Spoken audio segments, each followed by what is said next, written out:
Добар ден, почитувани, вие следите уште една нова телма амбуланта.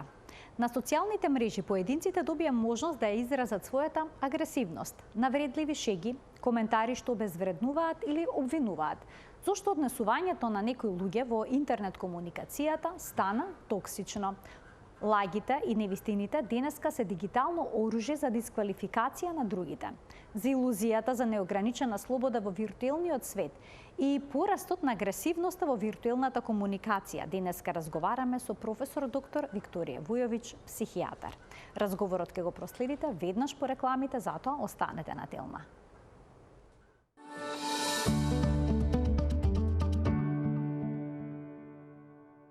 Секојдневно под објавите на социјалните мрежи можеме да прочитаме коментари со навредлив и агресивен тон. Дали има вистина дека луѓето стануваат поагресивни во комуникацијата кога се онлайн? На оваа тема денеска разговараме со професор доктор Викторија Вујовиќ, психијатар. Професорке, добре ни дојдовте во студиото на Телма и во денешната Телма амбуланта. Постои едно јавно убедување дека агресивните содржини од филмовите и пред се агресивните видеоигри поттикнуваат и создаваат агресивност кај децата, но и кај возрастните. Има ли вистина во тоа? Човековиот потенцијал агресивен кој го носи во себе само е потикнат. Инаку по природата, човековата природа е агресивна. Човековото суштество за да преживее илјадници години наназад смета дека е едно од најагресивните суштества во природата. Така да тие содржини само потикнуваат еден дел, кој е дел од човековата природа. И тука границите, или каде ќе почне нешто што е прифатливо, за да човековата врста опстане, за да преживее, и оној друг дел, каде човековата врста ќе направи нешто да кој води кон себе уништување. Ние гледаме дека едно од најагресивните суштества во природата е човекот. Човекот убива и кога не е гладен. Така да, нели, ова прашање би можело баш да се постави дали содржините, присутните, виртуелните содржини ја потикнуваат агресивноста или пак агресивноста е дел од човекот, од човековата природа. Од човековата природа, која уште ако е потикнувана, нели води во еден правец кој го загрозува човештвото. И многу нешта што се случуваат, што се дел од агресивното однесување на човекот, се еден затворен круг. Ние гледаме години наназад, и се што се случуваат многу повредувања, многу самоповредувања. Се случуваат војни, се случуваат настани во кои гледаме деца како плачат, нели? Нешто најискрено, најневино е детското око. А кога ќе видите солза во детското око, тоа е нешто страшно. Инаку човековото суштество, човековата природа е агресивна. И би требало многу да се работи на превенирање на тој агресивен дел или едно прифатливо канализирање. Агресивноста како дел од спортот, агресивноста како дел од борилачките вештини, агресивноста како дел од детската игра, дел од играта на возрастните, нели, постојат тие благородни спортови во кои агресивноста се канализира. Па еден од најагресивните спортови кој навидуваме белиот спорт, тоа е тенисот. Колку агресија има кога со неброена километри на час ќе се удри топчето. Се треба да оди во едно прифатливо нешто во кое нема да ги има оние екстремни последици кои за жал секојдневно ги гледаме, ги слушаме. Професорке, сепак има некои социјални норми кои што не дозволуваат, да речеме, агресивен тон во комуникацијата, но одредени луѓе на таков начин разговараат со соговорникот.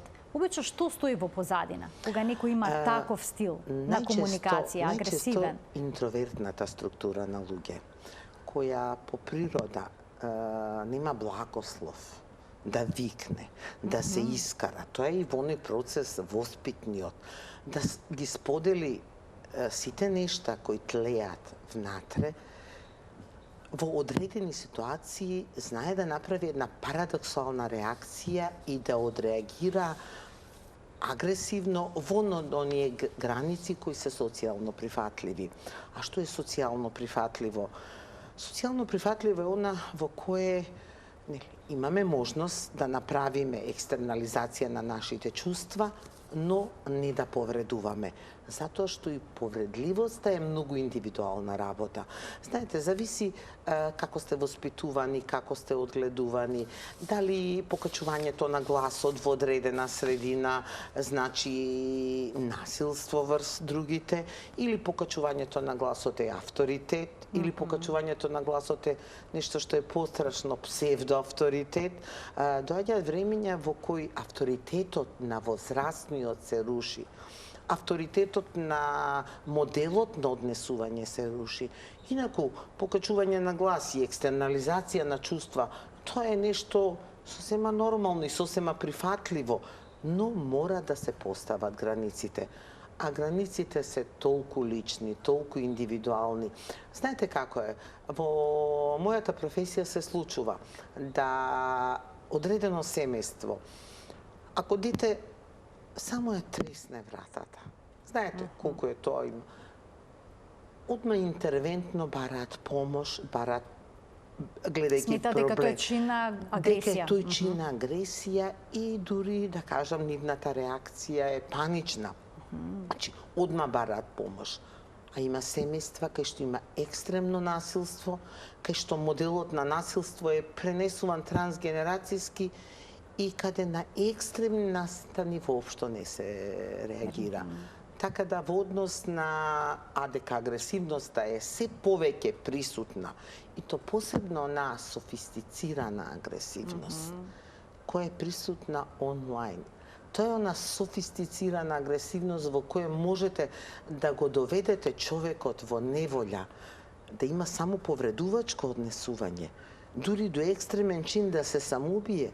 А од друга страна, ако следите, што се случувало во меѓувреме, тука нема многу експлицитна агресивност, но таа е една од најлошите. Ајде да проговориме за оваа софистицирана агресивност што се среќава на социјалните мрежи. Има луѓе кои што приватно велат дека се многу добри, смирени, но комплетно се трансформираат кога ќе се вклучат на интернет и почнуваат да пишуваат агресивни, негативни коментари.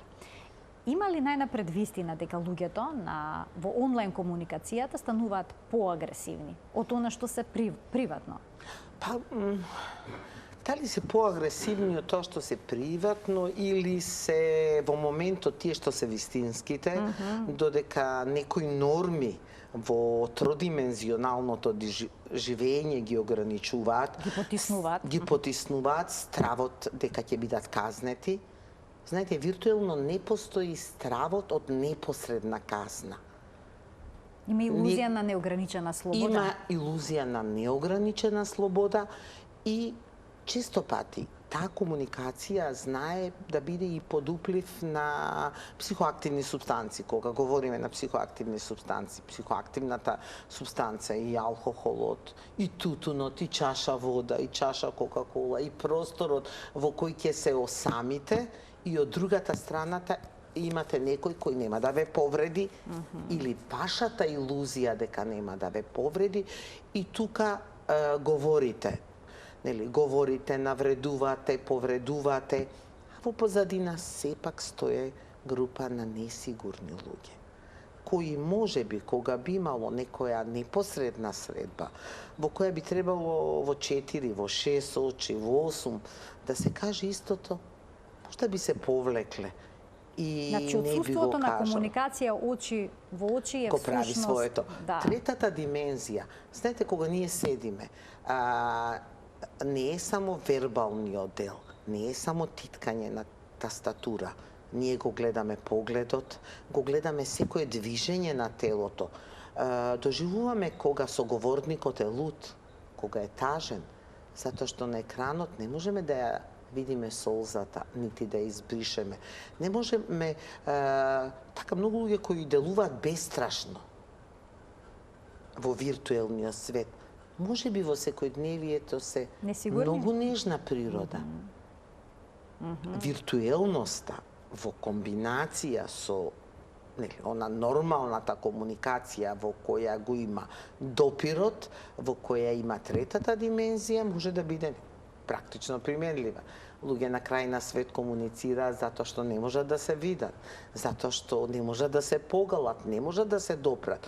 Но кога луѓе во една улица, во една зграда, виртуелно комуницираат, се караат, се расправаат, се навредуваат, тагуваат, се лутаат, тогаш станува збор за нешто што неповолно влијае врз човековата природа. Професорке, дали кажаното на интернет одредени лица смета дека нема иста тежина како она што ќе биде кажано очи во очи, бидејќи понекога се случува да има исклучително агресивна комуникација на интернет и потоа да се сретнат во живо и да се обидат истите тие луѓе да воспостават нормален разговор.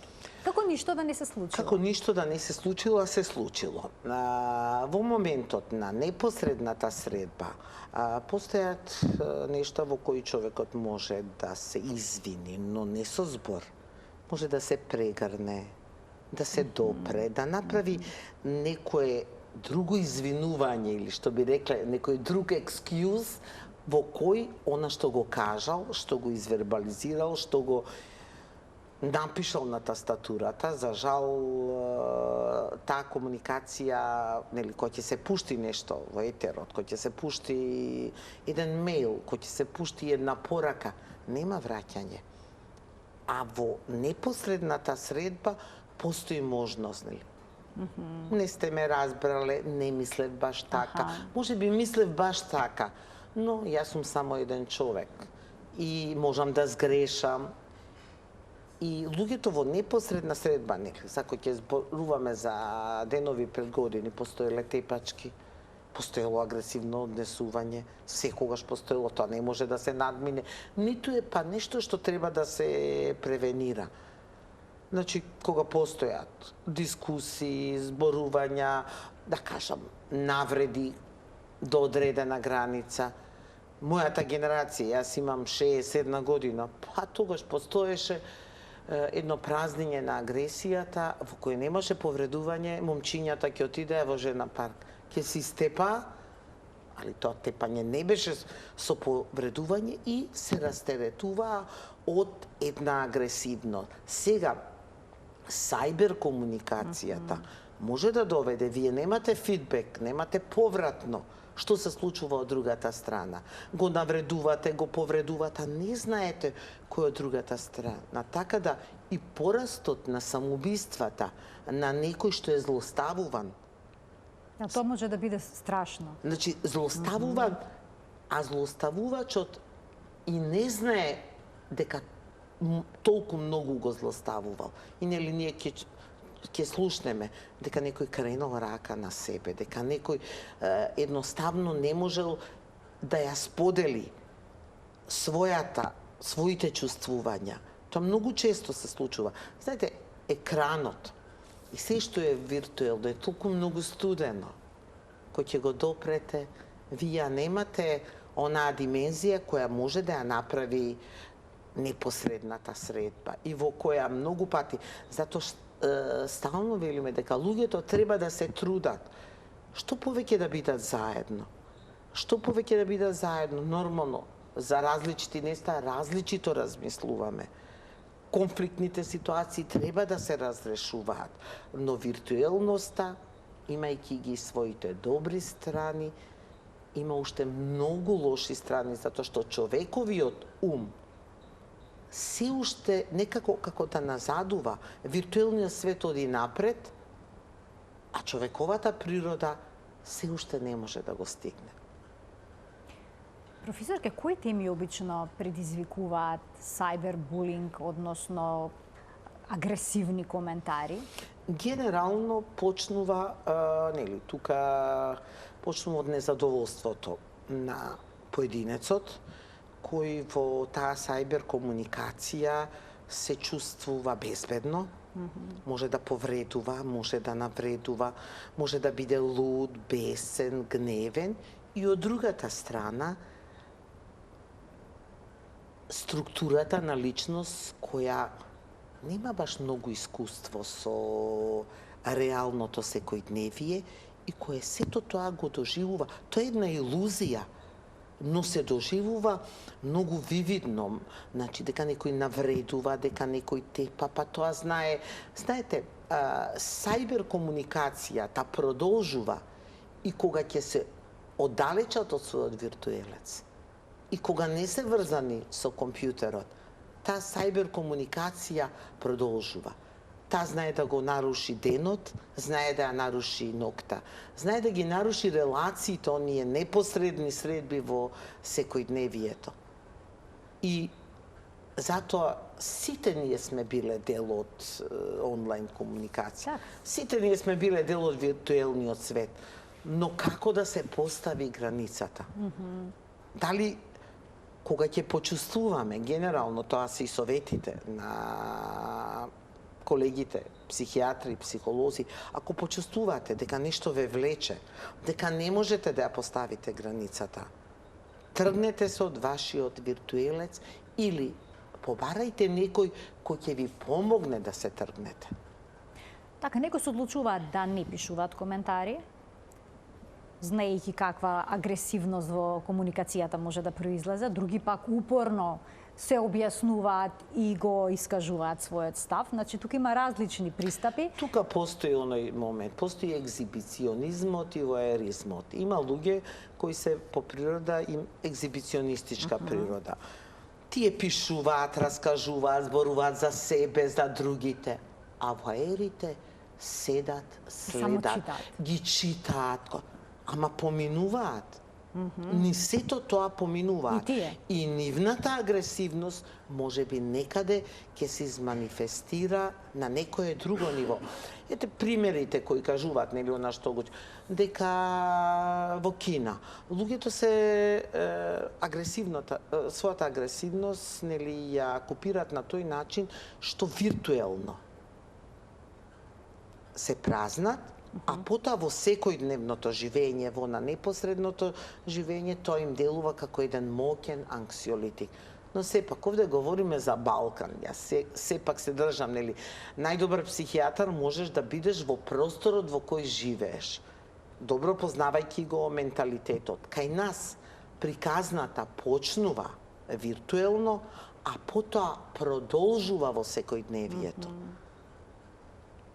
Дури сите оние, нели, електронското злоставување и физичкото, значи физичко злоставување се снимаат пред камери, потоа истото се пласира пред многу луѓе и се дава еден модел на агресија кој е вознемирувачки.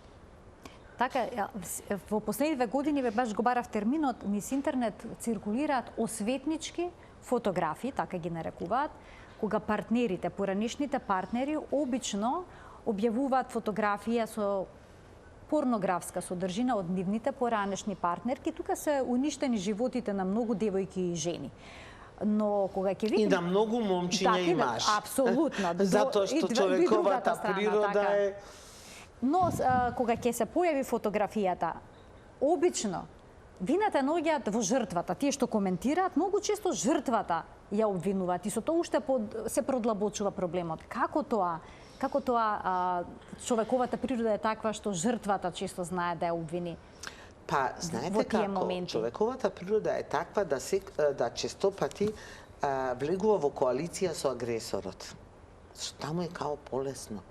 Ако вие влезете во коалиција со агресорот и ја обвинувате жртвата, дека жртвата е виновна, како се нашла во таква ситуација, нели, да дел од приватноста биде изложен, и тоа е најчесто така. Со тоа што поставуваме едно прашање, значи сите тие медиумски контакти, кој е тука жртва? Се поставува прашањето дали жртвата е сторителот, кој после со една голема доза на екзибиционизам истото го пласира и тоа е наредната жртва. Или тој што во моментот на некоја интимност. Знаете, јас се сеќам на зборовите на мојот многу одамна починат професор Миодраг Мицев, кој велел: се што се случува зад затворени врати, на обострано задоволство на двата партнери и никој не дзирка ни склучалка, е нормално. Сега има многу дзиркачи. Тоа се виртуелните уреди кои ја нарушуваат интимноста, приватноста на поединците и пласираат вознемирувачки содржини во кои се развива стравот.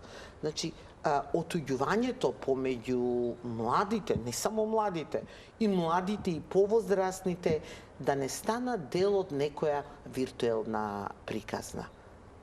Она чувството дека ве снимаат, дека, нели, јас сум во моментот во вашето студио, Каде што има неколку камери, јас знам дека има неколку се. камери, но јас знам дека има неколку камери и баш се чувствувам пријатно.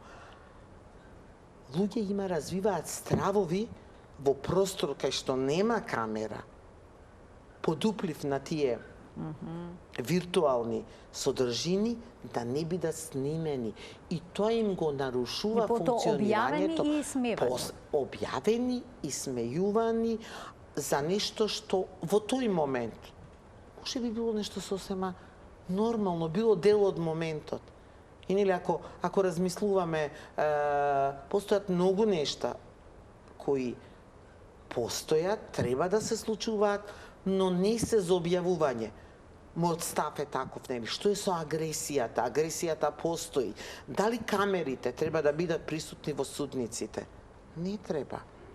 Нештата треба да се случуваат, треба да се казнуваат, треба, но чувството кога сте а многу малку работи има и нели тоа стално треба да се потекнуваат медиумите, убавите нешта. Колку убави работи има во секојдневието? Со кои би се справувале со агресијата? Вести зубави нешта можеби би требало да се направат и многу убави нешта. Ете, да но се вика дека потикнат убавите работи. нешта не ги потикнувале гледачите луѓето да гледаат. А има толку убави нешта, па да ја направиме вагата, нели? Убавите нас проти лошите. Но, професорке, понекогаш и убавите нешта, една убава фотографија објавена, може исто така да поттикне негативни коментари и агресија во нив. Тоа зависи... Нема правило. Нема правило, затоа што секој човек... Една фотографија од одмор може да поттикне на вистина несакани. Затоа што една убава фотографија... разговори. Една убава фотографија може кај некого, кај поединецот, да не биде убава и да ги потикне кај него сите траума, слични траума, символични ситуации. И внимателно што споделуваме. А од друга страна, тоа се вика ограничување па на човековата слобода. Човекот е суштество кое сака да споделува. Споделувањето да биде намалено во виртуелниот свет. Инаку вака е многу убаво да се споделува. Што би биле ние ако ги немаме искуствата на сите луѓе околу нас, па и позитивните и негативните искуства? Кога зборуваме за сајбер насилништвото, тоа е особено присутно меѓу младите. Знаат да циркулираат фотографии помеѓу нив, да се смеваат со изгледот на некои од нивните соученици и слично. Што значи ваква агресија во онлайн светот, во однос на комуникацијата, кај младите лица чија што психа се уште се обликува? Па чија што психа се уште е ранлива. Значи, тоа... Дури возрастните сме подложни па можам да кажам дека... поради вакви човековата коментари. природа е ранлива во секое животно доба. Знаете, во младоста едни содржини знаат да делуваат агресивно врз младата популација. Кога ќе дојде средното животно доба, тоа се други содржини.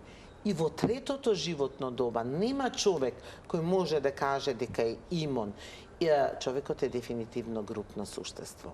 Во група се раѓаме, во група живееме, во група се радуваме, во група ни се случуваат сите радости и таги, дефинитивно битно ние што ќе каже групата. Колку и да се трудиме некогаш да се изолираме и да кажеме дека нас не интересира, дека ние сме своји, дека влијанието човековата природа некогаш помалку, некогаш повеќе, а особено во оние ранливи периоди од животот, во било кое животно доба, знае да одреагира пречувствително. Нешто што некогаш е многу, некогаш ќе биде малку. И тоа е независно, кога ќе кажеме младиот човек. Младиот човек па има други особини. Он е млад, неговите механизми на одбрана се уште не се истрошени. Не се истрошени, но не се се ни справува. развиени сосема, нели? Ние имаме механизми за одбрана, знаеме понекогаш. И здрава комбинација на еден од најздравите механизми на одбрана, нормално, кога годи во комбинација со другите, нека е хуморот. Нели, кога се обидуваме некои работи, така, низ хумор да се одбраниме. Инаку, механизмите на одбрана никогаш не одат сами. Во различити животни периоди, човек различито се справува, а постои и категорија на луѓе кои, трудејќи се да не споделуваат што чувствуваат, тоа е најчесто категоријата на интровертни чувствувачи, си прават многу повеќе. Интровертни се оние кои што не ги покажуваат, не ги споделуваат, а не значи дека не ги чувствуваат. Само не ги покажуваат. Не ги покажуваат, не ги споделуваат. Екстровертот ќе се растелети. Знаете, човекот е како контејнер. Кога контејнерот е наполнет, ако се испразни контејнерот, се направи една деконтаминација и ете, после доаѓа нов ден, ново полнење на контејнерот. Категоријата на луѓе која има проблем во споделувањето, има проблем во испразнувањето на се она што е оптеретила човековата душа, затоа што, знаете, ако повредите рака, нога ќе ве прашаат. Но ако ви е тажна душата, луѓето тоа не го приметуваат. Перцепцијата на човековата душа не е секогаш толку многу достапна и дури и да имате многу мака, може да ви кажат не ви е ништо. Така да човек треба да знае како од се она што се случува да се деконтаминира, како би ја намалил и потиснатата агресија. Пред да преминеме на тоа како може да се намали и потиснатата агресија меѓу другото, би ве запрашала во однос на тоа дали сите подеднакво ќе одреагираме на агресивно и негативно коментирање на некоја објава на социјалните мрежи, ќе го поврзам ова со објава, бидејќи младите се повеќе сакаат да бидат инфлуенсери. Не само и младите, и повозрасните. Но ова, условно речено, професија современа е поврзана со постојано примање на таква форма на комуникација, негативна, агресивна, со дисквалификација и слично. Па дали секој може да ја работи? Дефинитивно не може секој да ја работи, значи тука станува збор за специфична професија во која треба да се знаат границите. До каде е инфлуенсерот, каде почнуваат другите. Може луѓе со пречувствителна природа изворедно да ја работат, може луѓе кои не се толку многу, кои немат многу емпатија за луѓето врз кои треба да влијаат, исто добро да ја работат, но мора да се направи една граница и мора да се работи на себе. Значи, мора да се работи на себе, во смисол, ако вие сакате да се наметнете со содржини, вашиот збор, вашата приказна, вашиот мит, вашата легенда, да ја пренесете, треба да имате особини кои ќе бидат прифатени од другите. Но, од друга страна, треба да знаете дека некогаш ќе бидете критикувани, ќе бидете омаловажувани, дека секој нема да се согласува со вашите ставови. И сето тоа треба да го издржите.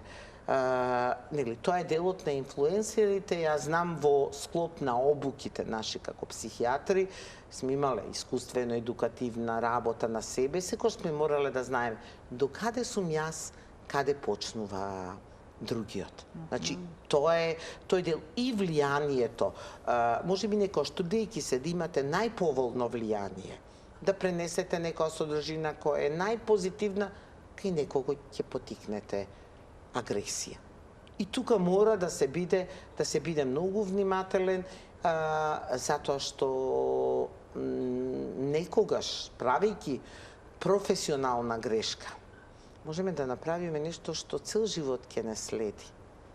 Битно е во секоја професија да се трудиме и да направиме нешто максимално добро, како што треба. А и ако се случи нешто за поврат кое нема да биде добро, да знаеме. Ние работевме така како што треба и грешката не беше врзана. Затоа што подуплив, нели ако го следиме бројот во психијатријата како најекстремен чинек, кога ќе ни се самоубие некој, кога ќе се самоповреди, кога кај него ја будиме агресијата. А ние можеби не сме се труделе да ја разбудиме агресијата.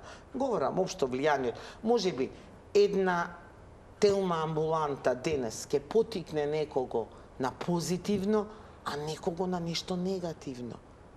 Но чувството на реализаторите треба да биде дека нас не водела позитивна мисла и дека сме внимавале некаде да не испровоцираме или некаде скриената агресија, која тука била присутна, да не ја допреме и да не ја исфрлиме во граници кои би му наштетиле на другиот и на поединецот. Значи, тоа е улогата на инфлуенсерот, да внимава. Исто, како што еден најбанален вирус може да направи сериозни проблеми, ако се изгуби контролата, така е и со се она што оди виртуелно, се она што е секојдневно присутно.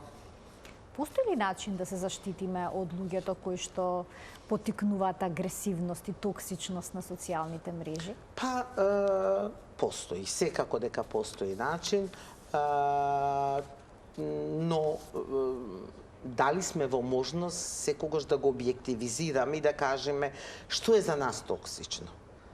Сепак е добро да го споделиме со некого и ако чувствуваме дека нешто не вовлекува, дека нешто делува токсично за нас, треба да побараме поддршка. Треба да побараме совет од професионалец, имаме ние значајни личности, секој од нас, дали тоа ќе биде фигурата на родителот, на наставникот, третата генерација, дали тоа ќе биде некоја професионална, ако почувствуваме дека нешто ни прави нелагодност, мора да побараме помош, затоа што човековата природа исто е таква, нарцистична.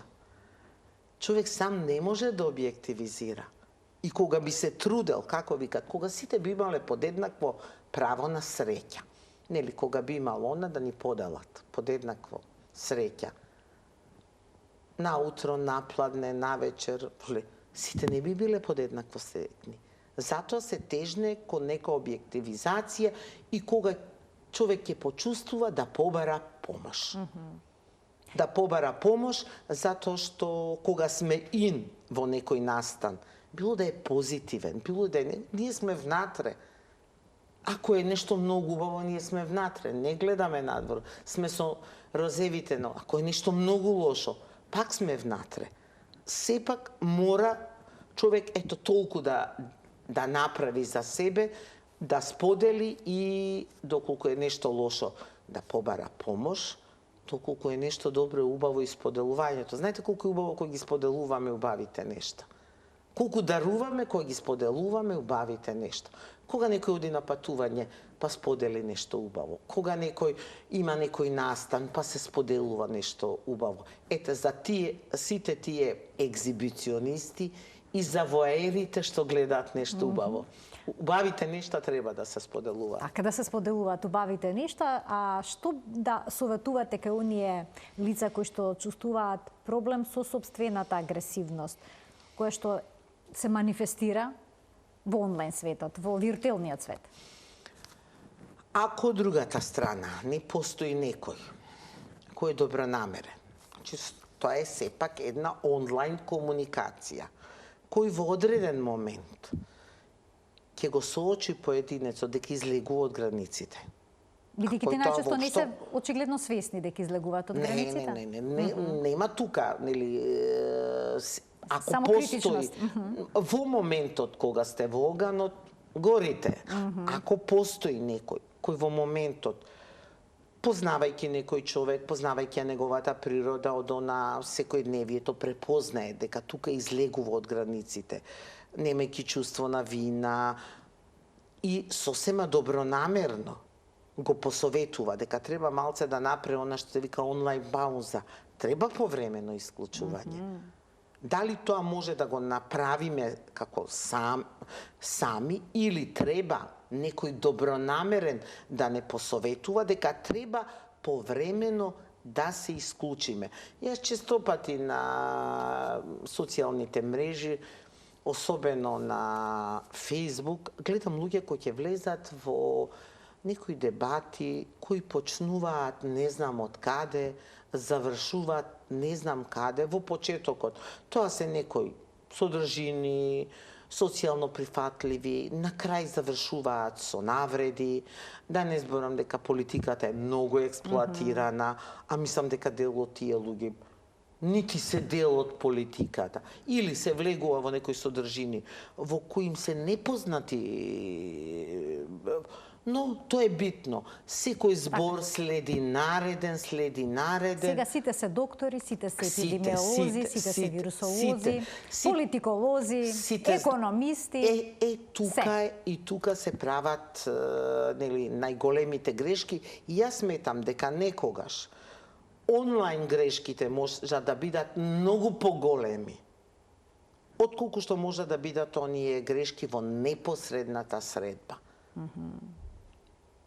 Али тука се губат границите, нели тоа, сакале ние или не, и сите ние, нема човек кој не влегол во некоја таква дискусија, во некое такво, постојат луѓе кои себе промовираат. Постојат луѓе кои го имаат оној синдромот на Калимеро, стално да критикуваат. Баш ако ги проследите сајтовите, тука пак само критикуваат, има некој, нели, представува дека се зна. Тоа е човековата природа. Так. Значи, човековата природа е таква, таа не може многу да се промени. Но секогаш треба да има некој кој ќе биде добронамерен во моментот, кој ќе испочитува човековата природа и кој на соговорникот во неволја ќе му даде некој добронамерен совет. И покрај сето ова, некој вела дека социјалните мрежи се добар лакмус за да запознаеме подобро кој човек каков е. Бидејќи порано не секогаш бевме свесни за некои карактерни особини. Сега вака испливуваат на површина. Социјалната мрежа е доколку поединецот не декомпензира на социјална мрежа, ние ја гледаме фасадата. Она што сака да го прикаже за себе. Може да се случи да некој поединец кој не декомпензирал, кој бил во умерени количини, кога ќе го запознаете во секојдневието, гледате нешто сосема друго. Само декомпензираниот поединец. Што човек презентира на социјална мрежа? Дали се презентира себе си или илузијата за себе? Тоа е големо прашање. Затоа и во тие средби што луѓето ги прават. Знаат да бидат разочарувачки понекогаш. Знаат да бидат и одушевувачки. И затоа се советуваат сите генерации, доколку се во можност, после виртуелната комуникација, побрзо да се запознаат. Не во правец на партнерска релација, во правец на пријателска, зашто и во таа насока се одвиваат работите. Доста често виртуелниот свет некои анализи покажуваат дека денеска во светот најчесто така се запознаваат. Да, она што порано, сепак како се вика, нели, порано за да ве запознаат луѓето, нели, се запознавале, постоеле стројници. Улогата на стројниците биле добро да го познаваат едниот партнер, добро другиот и да бидат добронамерни. Социјалната мрежа, нели, не знам, со артифицијалната интелигенција, ако може и тоа да се појави, значи да го познаваат едниот, да го познаваат другиот и да размислуваат дека би можеле да да функционираат заедно, но ништо не може да ја замени непосредната средба. Комуникација и средба. Невозможно е. Невозможно е, макар се јас говорам од аспект на една генерација од 21. век, што би можело да ја замени, а да не говориме што многу луѓе единствено така комуницираат. За жал. Така се и причината за конфликт и за агресија е многу поголема, зашто не сте чуени, не сте видени, не сте распеани. Така. Дури возрастните лица, старите лица, Уште повеќе. кои што се осамени, единствената комуникација им е во виртуелниот свет. Знаете како, тука бараме или нека оправданост, но од друга страна, ако околу во одредена населба постои оној дел кај што се собираат луѓе, кај што ќе седнат на клупа и ќе направат еден муабет, и тоа многу повеќе треба да се препорачува отколку Добро, друго е кога децата ви се на крај на светот, кога семејството ви е на крај на светот, кога пријателите ви се на крај на светот. Ма тие луѓе ги познавате.